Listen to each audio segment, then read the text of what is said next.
তো বন্ধুরা সেদিন মতন আজকে বাইরে বললাম। তো এই যে আমি আমার এই যে ফ্রেন্ড, তো সারাদিন ম্যাচ করতেছে, সারাদিন বাইরে ঘুরতে থাকি, বোরিং লাগিয়েছে। তো অল্প তিনটা মানুষ হয়েছে, তো ভাবলাম গল্প ঘুরে গেলে আগে দেখে গিয়া। তো বাইরে ঘুরতে থাকি আর ভালো লাগে না, বোরিং লাগতেছে। তো এই যে দুজন বাইরে বললাম।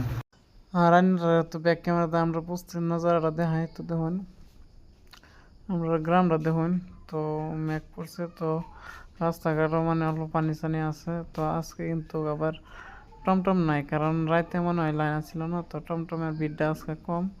তো রাস্তা একদম ফ্রি আছে, তো যাইতেছি অল্প স্পিডেই। তো আর এদিকে দেখতেছেন যে আমরা গ্রামে কিন্তু বাটা আছে, এটা বাটা চাইলে এরা কামও করতে পারবেন। আর এদিকে আরেকজন দিয়ে রাস্তার মাঝে দিয়ে হাইটে আইতেছে বেড়ার মতন, তো যাতে আইতে মোটামুটি গিয়ে এরা। তো আমরা যেটা নাকি সেন্টার কই, তো এই যে আমরা সেন্টারটা পেয়ে গেলাম, বুটপাড়া সেন্টার। তো বুটপাড়া সেন্টার তো দেখি একদম খালি আছে, মানুষ টানুষ নাই। তো পরে আর কি করবো, সেন্টার দিয়ে খালি, কারণ দিনও ঠান্ডা, মানুষ নাই। তারপরে আমার পার্টনারে গেলো তো টাউনের থেকে ঘুরে আইগা, তো কিবা একটা বস্তু আনা আছে। তো তারপরে ছুট্টা দিলাম টাউনও। তো যাইতে বলা তো দেখাই যাচ্ছে যে গাদলা দিন হইলেও কিন্তু বাগানের কাম মিস নাই। তো মেঘ থাক গাদলা থাক, কিন্তু বাগানের কাম করতে হবে ভাই। তো যাইতে মোটামুটি এই যে ফাইনালি ডেকে যদি টাউনে পেয়ে গেলাম। তো টাউনে এখানে বাইকটা রাইখা তো যাইতেছি হাইটটা হাইটটা দুইজন, কারণ টাউনের মধ্যে ভিড় আছে, বাইক চালানোর অসুবিধা হয়। তো এই যে বাস স্ট্যান্ডের সামনে এদিকে বাইকটা রাইখা দিলাম, রাইখা দেয়। তো এই যে দুইজন যাইতে সাইডটা এটা, তো এই যে দেখুন বাস স্ট্যান্ড এটা।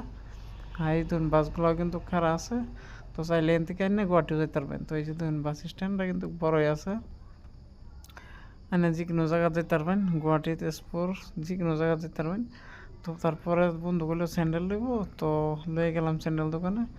তো বাইরে করলাম স্যান্ডেল দেখাও তারে, তো এই যে তাও স্যান্ডেল দেখাইতেছে। তো স্যান্ডেল তো দেখতেছে, তো হ্যাঁ কইলো যে স্যান্ডেল মানে আমার চয়েস হলো। তারপরে মানে আমি এই স্যান্ডেলগুলো চয়েস করে দিলাম। তো চয়েসটা কীরকম হয়েছে তাই কমেন্ট করে অল্প জানাবেন।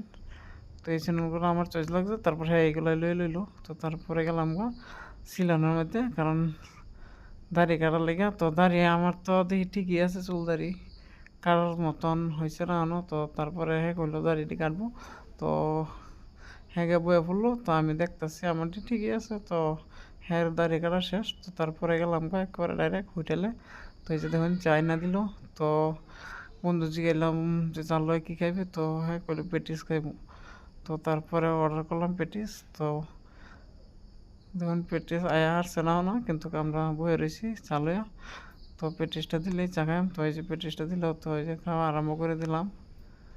তো এই যে দেখুন হ্যাঁ কী বাগাইতেছে, যখন মুখটা উগাই আছে